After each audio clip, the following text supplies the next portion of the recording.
merci beaucoup à Martin Cher, c'était vraiment très très intéressant. Et ce que je disais un petit peu tout à l'heure entre nous avant que la séance démarre, bon, moi j'ai écouté ce matin la conférence et la table ronde que j'ai trouvé passionnante également.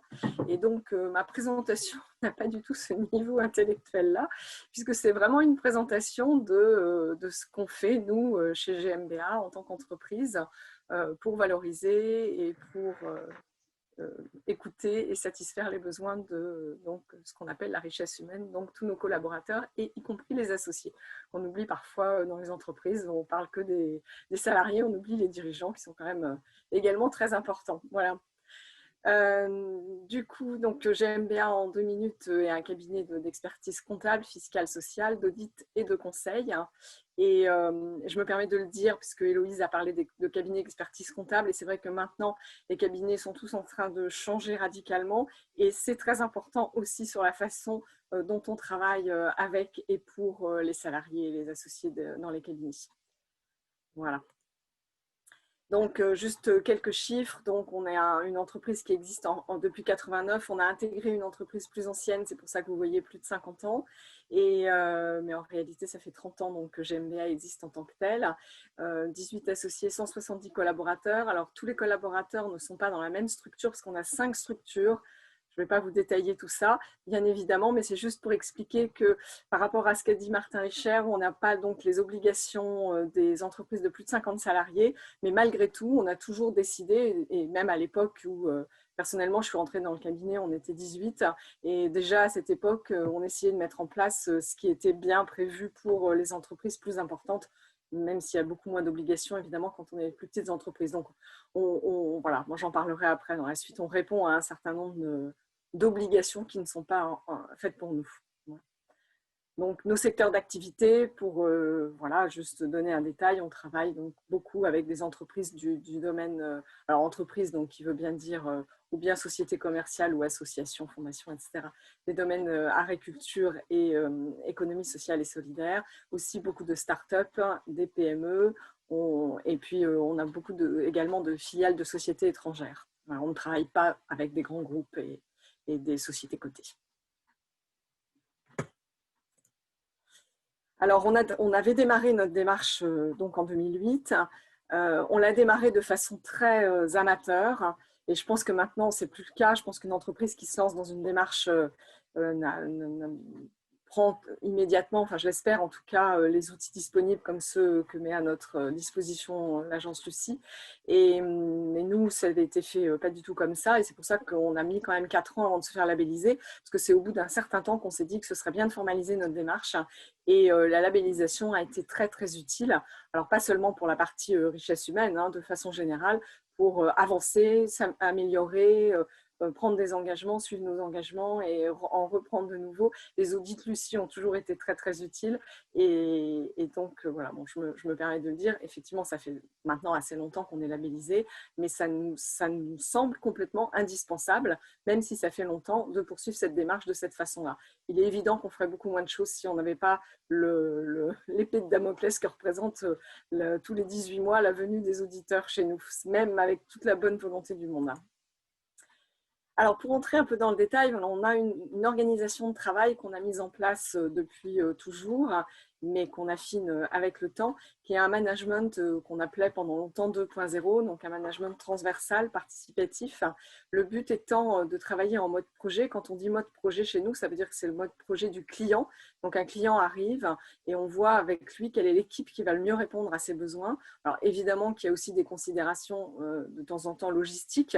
Donc, bon, là, pas en ce moment, mais quand on a besoin d'être proche de lui au niveau géographique ou tout au moins proche de lui avec un collaborateur qui répondra parfaitement à ses besoins, mais que ce collaborateur a un planning archi chargé, on ne peut pas l'affecter à ces missions-là, mais on essaye quand même d'être au plus près du client, et ce qui veut dire que tout le monde travaille un peu avec tout le monde pour répondre aux besoins du client. On n'a pas d'équipe fixe et on n'a pas une structure pyramidale.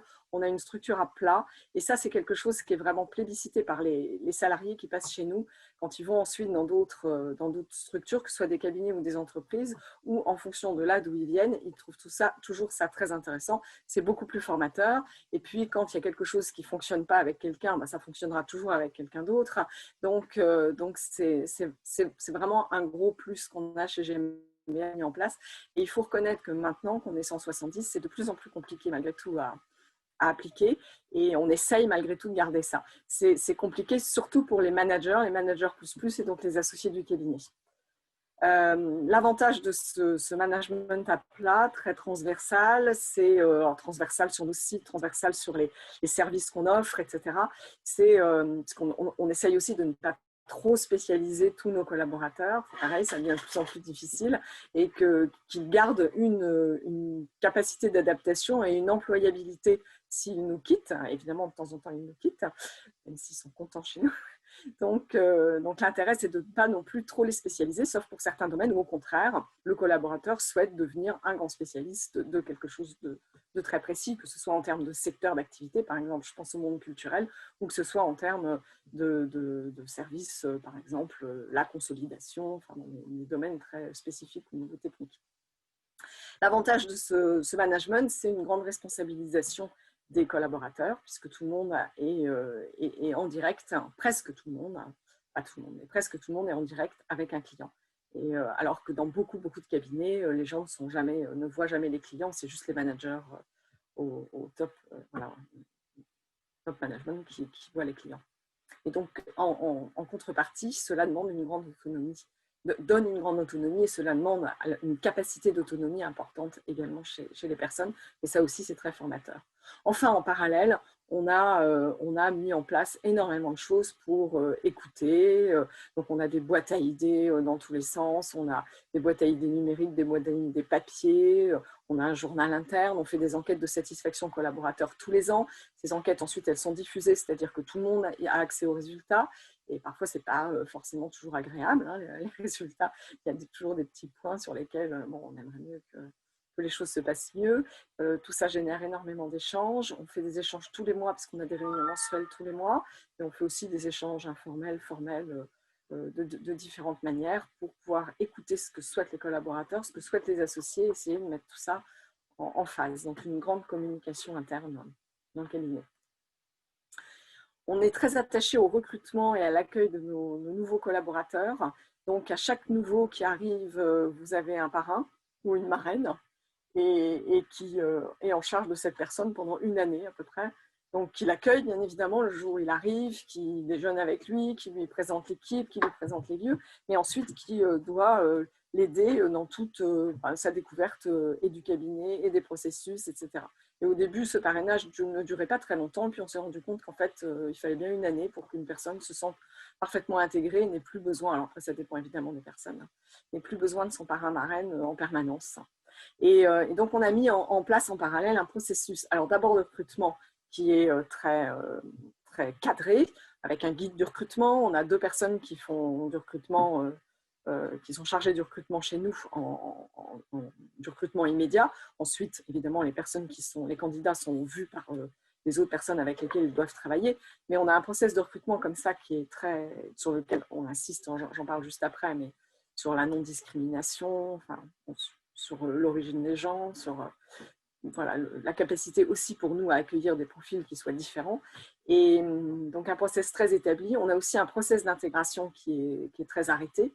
Et donc, les personnes qui arrivent doivent visiter tous nos sites. On leur donne 2 jours pour rencontrer les collaborateurs. Ensuite, on leur donne une autre journée pour découvrir les outils. Enfin, on met en place énormément de choses pour essayer d'intégrer de la façon la plus rapide possible les nouveaux. Et dans les 2 mois qui suivent, on leur envoie un petit questionnaire pour savoir comment s'est passée leur intégration. Ce questionnaire est très utile, les réponses au questionnaire sont très utiles parce que régulièrement, ça nous a permis d'améliorer notre process et donc de mettre en place des choses quand on est là depuis très longtemps, des choses dont on ne se rend plus compte, qui paraissent complètement évidentes et qui ne le sont pas du tout pour le nouveau. Et ça a été, c'est vraiment quelque chose de très utile, ce retour.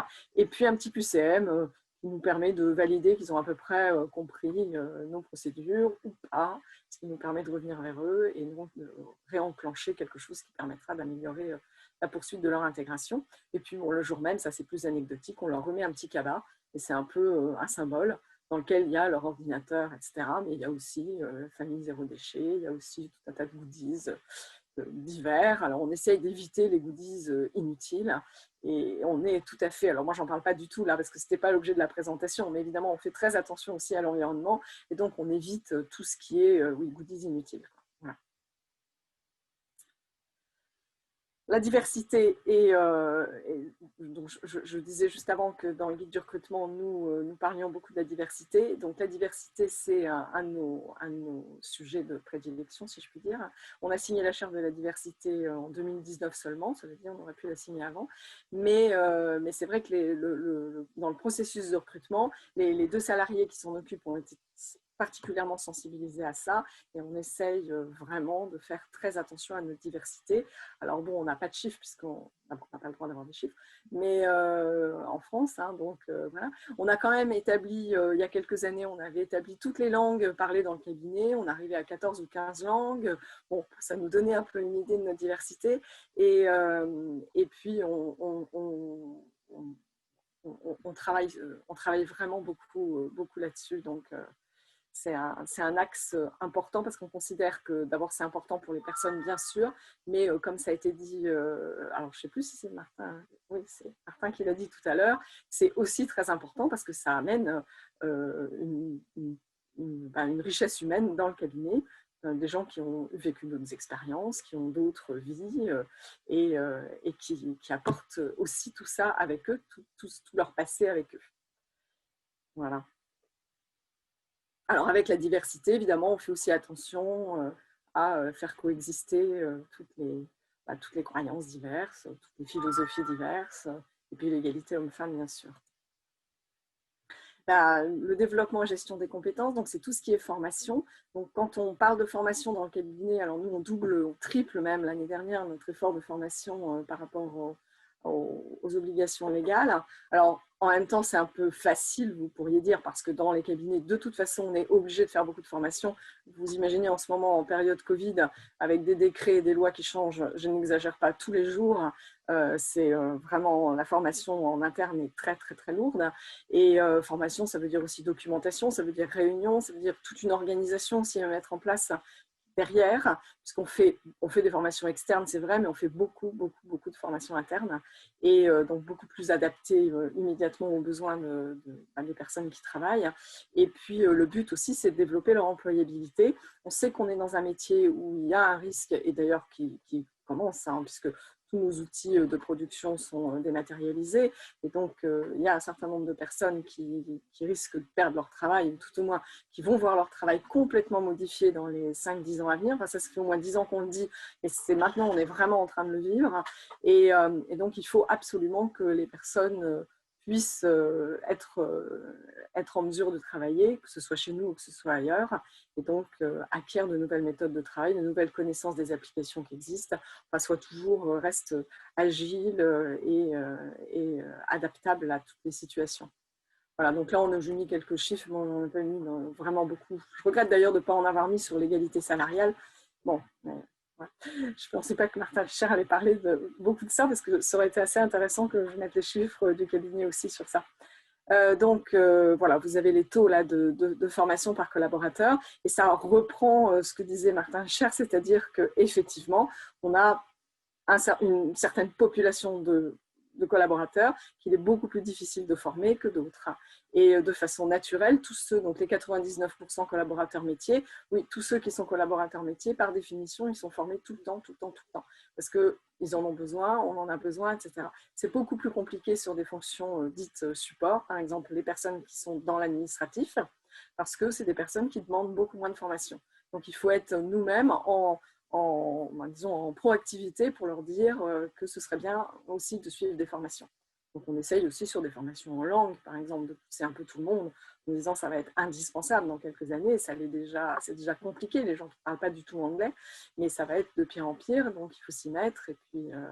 On fait beaucoup de formations évidemment en technologique et puis on essaye aussi de développer des formations qui vont être plus de l'ordre du management, du commercial, de la relation client, de la gestion des conflits, des formations en développement personnel pour répondre à l'intégralité des besoins. Alors, notre environnement de travail change complètement de sujet, mais c'est vrai qu'il y a 2 ans, on a eu beaucoup de retours dans une enquête de satisfaction de la part de nos collaborateurs pour dire qu'on était nos locaux ne correspondaient plus. Et bon, on le savait, hein, tout le monde le savait, bien évidemment, les associés étaient tout à fait au courant, mais bon, c'était de plus en plus, si je puis dire, mal vécu. Et donc, on a fait un travail énorme et c'est peut-être mal tombé parce que c'est tombé juste avant le confinement. Et juste après, parce que c'était déjà engagé. Donc, on a nos 3 sites géographiques se sont agrandis et puis ont carrément déménagé pour certains d'entre eux. Vous avez quelques photos. On a vraiment essayé de faire des locaux très, très agréables, très fonctionnels, très techno, mais avec une grande partie aussi de récupération, parce que l'avantage, comme on a agrandi et déménagé, c'est qu'on a récupéré les meubles des uns des autres pour les remettre. Enfin, on a essayé de jouer aussi là-dessus en termes d'environnement pour ne pas tout acheter à neuf et puis tout mettre à la benne. D'ailleurs, on n'a rien mis à la benne parce qu'on a fait ou récupérer par les collaborateurs ou récupérer par des associations qui travaillent sur ça, en les payant d'ailleurs, pour revendre le matériel qui était réutilisable. Voilà. Le bien-être et les liens sociaux, on développe beaucoup de choses aussi. Donc, on fait des petits after-work, on a des jeux de société au bureau, pour des petits temps de pause. On a un petit forfait zen, donc ça a été lancé il y a quelques années. Donc, 120 € sont donnés chaque année à tous les collaborateurs. Alors, c'est en dehors des chèques cadeaux, des petites primes à droite à gauche. C'est vraiment un forfait qui est pour rembourser des activités qu'on appelle zen. Ça va être pouvoir s'inscrire à des cours de danse, à des cours de théâtre ou le sport, la culture essentiellement. Et quelque chose de très important qu'on vient de mettre en place, c'est le soutien psychologique, puisque aussi, parce qu'il y a à nouveau le confinement, on a choisi de prendre une psychothérapeute qui est à disposition de tous les salariés et qui, alors de façon évidemment 100% anonyme, donc elle a des créneaux horaires dans la semaine, les personnes doivent s'inscrire pour pouvoir parler avec elle. Donc on offre ça à tous les salariés qui le souhaitent et puis si on lance ça là, juste maintenant et si ça marche très bien, je ne sais pas si c'est bon signe, mais en tout cas, si ça se maintient et se développe, on fera appel à d'autres personnes dans le réseau de cette psychothérapie pour pouvoir répondre à tous les besoins de tout le monde. Là, j'ai mis, c'est un peu tout fouillis, mais c'est juste pour vous présenter un peu tout ce qu'on fait en termes de mécénat. Et l'importance de ça, c'est juste parce que toutes nos actions de mécénat, ou quasiment toutes nos actions de mécénat, sont choisies par l'équipe.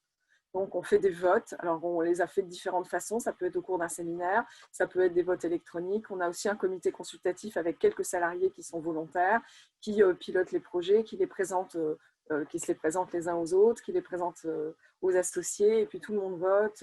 Donc, tous les projets qu'on a faits et qu'on soutient. Donc là, j'ai remis un peu tous les projets qui ont été soutenus en 2019-2020. Et là, on est en train de décider des projets qu'on va soutenir en 2021. Donc, il y en a certains qu'on soutient comme l'association Laurette Fugain depuis toujours, et puis d'autres, c'est plus récent. Voilà, donc on a un peu de tout. Et ce qui est intéressant en termes de richesse humaine, c'est que c'est vraiment l'équipe qui décide des projets.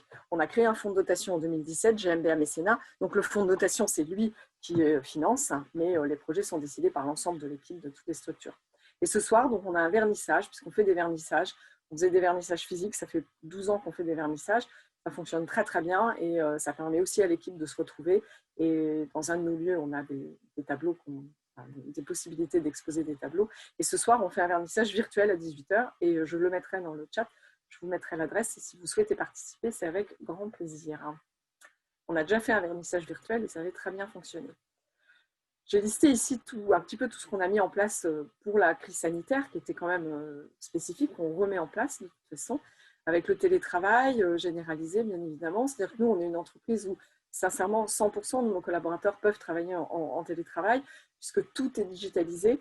Mais bon, on se rend bien compte qu'en termes de liens sociaux, en termes de formation, en termes d'échanges, pour répondre aux besoins des clients et puis aussi quand même en termes de clients, parce qu'il y a quand même des clients qui n'apprécient pas d'être uniquement en visio ou en téléphone avec les collaborateurs. Ce n'est pas toujours facile. Hein. Donc, malgré tout, on ne tient pas du tout à rester en télétravail. Donc, voilà. On a mis en place des paniers repas à la place des tickets restaurants. Tous les collaborateurs ont reçu des doubles écrans chez eux. On leur a livré des doubles écrans parce que c'est quand même plus facile de travailler avec un double écran quand on est en télétravail. On a fait une enquête sur le ressenti du confinement. Ça, on avait fait ça au mois d'avril. Et à la suite de cette enquête, plusieurs collaborateurs ont exprimé des difficultés à vivre le confinement. Donc, ils ont tous été contactés. On a essayé de trouver des solutions. On a proposé des cours, des Hearty Hours, comme on les appelle, des cours en ligne, enfin, découverte d'un tableau, donc avec un prestataire externe. On a organisé tout un tas de micro-concours. On a proposé aussi des cours de yoga. Donc, une fois par semaine, on avait un cours de yoga tous ensemble. On a eu des séances de sophrologie.